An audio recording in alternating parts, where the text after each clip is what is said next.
Welcome back. Let's talk about the sound. Again, this is part 2 of my review of the Shanling M2s. We went over the build, the operation, and the function in part 1. Now we're returning for part 2. The sound characteristic of the M2s is natural with a bit of liveliness. I found that it has a perfect touch of decay, perfect touch of body in the mid-range. What it does is it sounds very, very natural. It doesn't sound fake. It has warmth, but it is not in itself warm. It also has excellent top to bottom extension, and I found it to be just fast enough to be tactile without sounding fake. In a digital audio player, tactility is difficult. A lot of players will sound energetic and lively, but don't quite have the tactility there, or they'll be too tactile and sound very fake. The M2s strikes the balance. It's very natural with just a touch of excitement, a touch of liveliness added in. I found the bass to be lean, to be articulate, very well resolved, very good at pulling out nuance. There were times when it was a little less, a little bit less than what I'd like. There were times when double basses were a little hollower than I was comfortable with, and times when I would have wanted a little bit more body from the low end. But I would rather have less than more, because a bassier headphone is going to benefit from a very lean and articulate low end. Speaking of headphones, guys, I did my review impressions with my Superlux HD 668B. If you notice, I actually have some Cosmos velour pads. What this does to this headphone is takes out some of the humpiness in the bass and smooths the top end just a little bit. Going back to the M2s, the mid-range is where this was just beautiful. Mid-range purity is the strong suit of the M2s, and again, I felt that its build, its function, its operation makes it a standard. Its sound quality, likewise, makes it a standard. The mid-range purity that I experienced is what I expect from any digital audio player in this $150 price range. It was very beautiful, it was very clear. The Superlux has a tendency to be a little thin, a little lean, and a little bit shouty, and there was just enough added warmth, added body to help smooth that out without losing any of the tactility. And there was no ringing. While I was listening to Igor Levit's take on Area, the track has a tendency to be very hot, to be very focused in the mid-range. And if you have a headphone and you have a source and amp that will emphasize the mid-range too much, you get ringing. It's very unsightly. Again, the M2s rendered that beautifully. It rendered it perfectly. I was very, very thoroughly happy, very satisfied. Just was beautiful. Moving on to the highs, this is where the M2s is problematic. Not everything is perfect, and this is where it could be better. There's a touch of grain on the top. It creates a minimally invasive haze. Otherwise, it's very energetic, it's very airy. Resolve was good, it's quite good. There was a touch of emphasis on the ambient noise. The microdynamics were very good, so the shift from quiet to very loud was very sudden. Smaller gradations in volume, or the microdynamics, are where the M2s could have done a little bit better. Finally, the imaging was lively and spacious. It was very open, though at times the extra excitement did detract from the cohesiveness. So depending on your headphone, for example, one of my old favorites, the Audio Technica W1000X, was very disjointed. Super accurate, but very much left, right, with no center.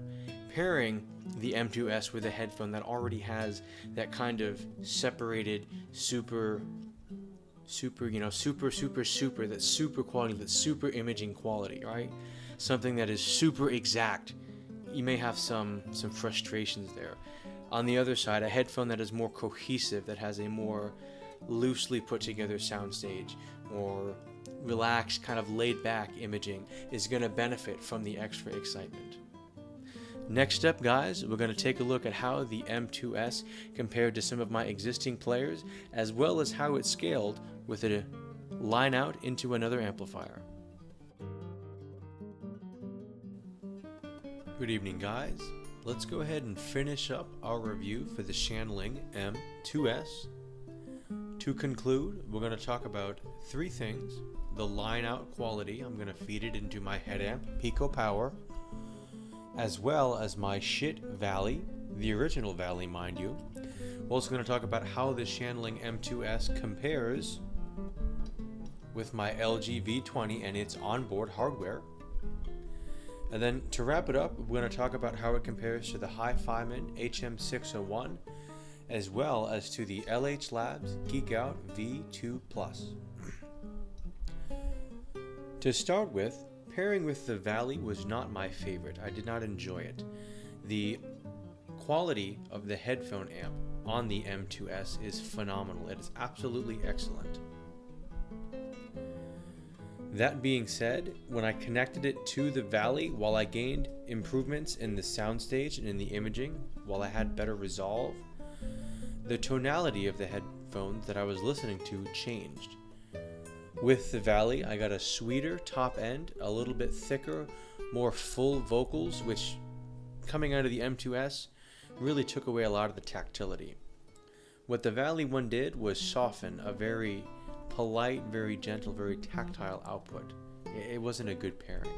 Now, what was phenomenal was pairing the M2s with the Pico Power.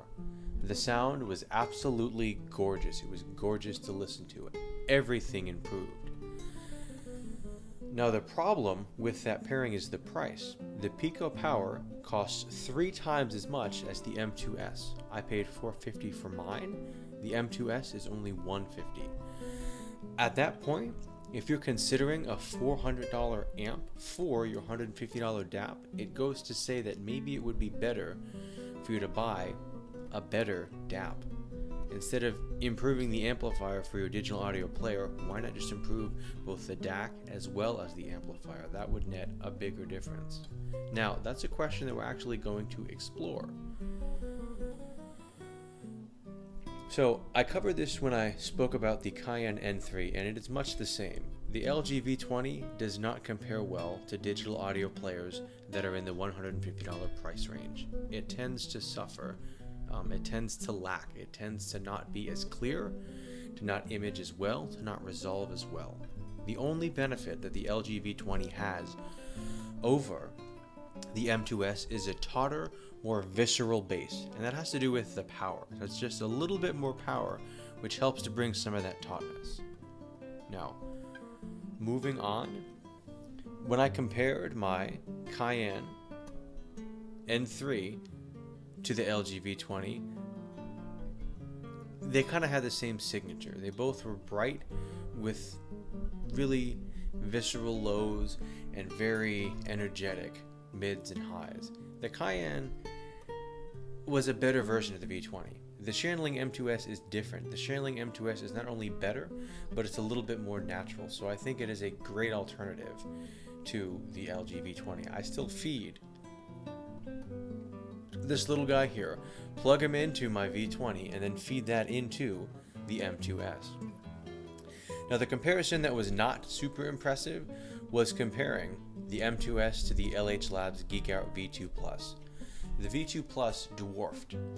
It dwarfed the M2s in every metric that I measure. It resolved better, the top end was clearer, the top end had more energy, everything. Absolutely everything was improved on the Geek Out V2 Plus. But here's the interesting question. The Geek Out V2 Plus is $400, $500? I think it was $499 when it launched. Now at that price point, how does it compare? How does the Geek Out compare to maybe a stack like the Pico Power and the M2s? Because these are going to be competitors. For that right about $500, I can grab this new. If I were to purchase these secondhand, I'd pay closer to $600. Well, interestingly enough, I actually did compare the two, and it was very close. The M2s and Pico Power combo had better tonality and better imaging. It was a more cohesive sound.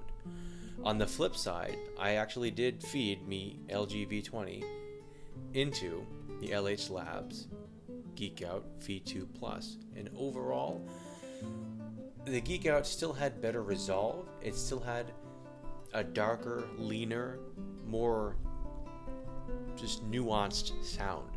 The difference was in tonality. The Geek Out was, while it was darker and a little bit thicker, it wasn't as, not to say that it wasn't as warm, but it was just missing some of that magic. The mid-range on the M2s when paired with the Pico power is phenomenal. It is perfect. It has just the right amount of attack, just the right amount of decay. It translates vibrato very well. It is really wonderful. So that's something to consider.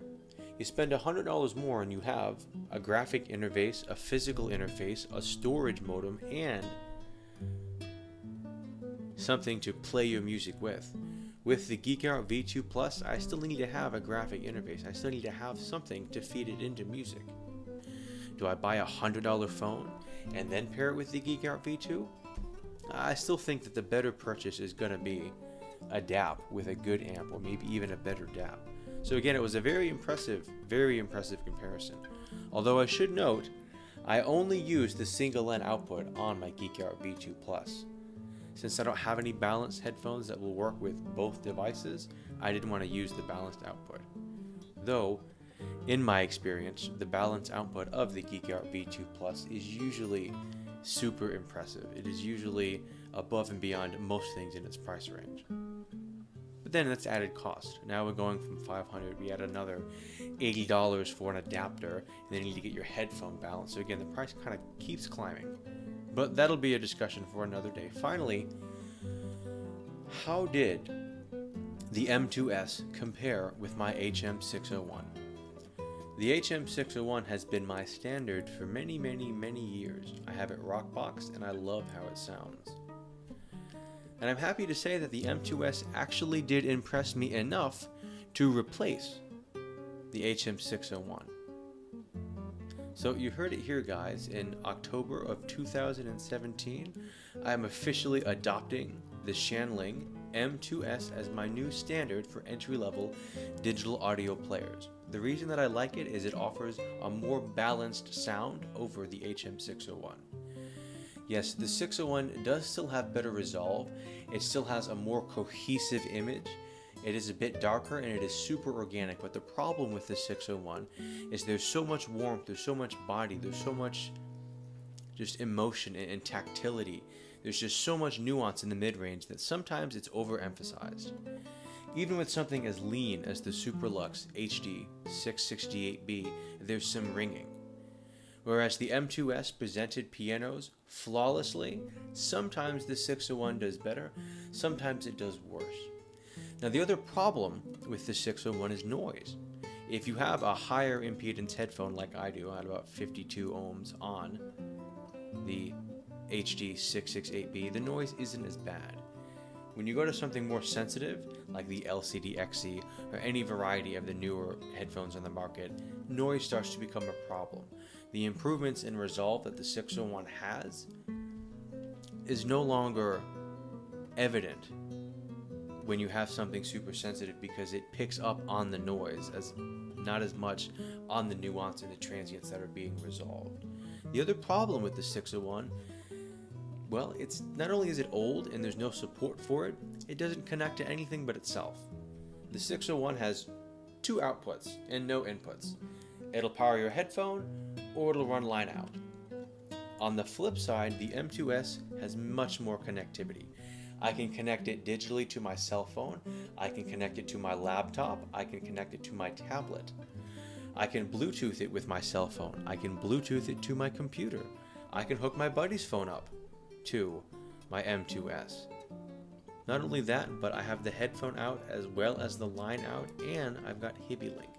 So I have so much more connectivity options. It's just more practical for me to have something that not only sounds more balanced and is consistently better, but that has some support and connectivity options. So again, compared to my HM601, the M2s has impressed me enough that it is my standard. It is definitely going to be my go-to recommendation for anybody looking for something entry-level. Now the question that begs is, how does the M2s compare to something like the N3? They're different. They serve different purposes in my mind. The N3 has a lower output impedance, so it is much more flexible. It is much more customizable. The N3's line out scales immediately. unlike the M2s, which doesn't start to scale until you feed it into very expensive, very high quality gear. On the flip side, the N3 is much more utilitarian. I can customize the filters and change how it sounds, so I can pair it with a variety of sources, compare it with a variety of headphones, and feed it into a variety of amps. If I own nothing and I want to get something, the N3 is still my go-to recommendation because it does everything very well. But if I have something, if I have a desktop system, I have a cell phone, I have a DAC at home, I have a laptop, and I want something that serves just as a digital audio player, as a portable solution, the M2s is the more straightforward device. While the impedance output is higher on the M2s, I also found that it was more consistently better sounding. No matter what I plugged into it, it was very pleasing, it was enjoyable to listen to. Whereas with the N3, I had to change the filter to match the headphone. So if you need a simple, you need a straightforward solution, you need something that you can operate with a single hand. You can throw it in your pocket, plug in a pair of headphones and go. It has got to be the Shanling M2s. This is the definition of portable audio. It fits into my hand, all I need is a pair of headphones and it sounds amazing. And I've got the option to do more, but it's not required. That's the magic of the M2s. It's simple to use, it's simple to operate. I have some customization, but it is not over. It is not excessive. So again, guys, the Shanling M2s has got to be my go-to product for this year and moving forward. The sound quality is amazing. The headphone out is amazing. The functionality is just the icing on the cake. That is a wonderful digital audio player. If you have a collection, you've got some headphones, you've got an amp at the house, you've got a DAC already, this is going to be the device to complement it. This is going to be the digital audio player that will substitute when you're on the go. This is going to be the product that will kind of bridge the gap between your home system and your away system. Nonetheless, guys, again, I want to thank you for watching. I'd like to thank Musitech for giving me a chance to listen to the M2s. And as always, please like and subscribe. In the future, I'm going to be doing a review of the LH Labs Geek Out V2 Plus, among other things. Nonetheless, guys, thank you and have a great night.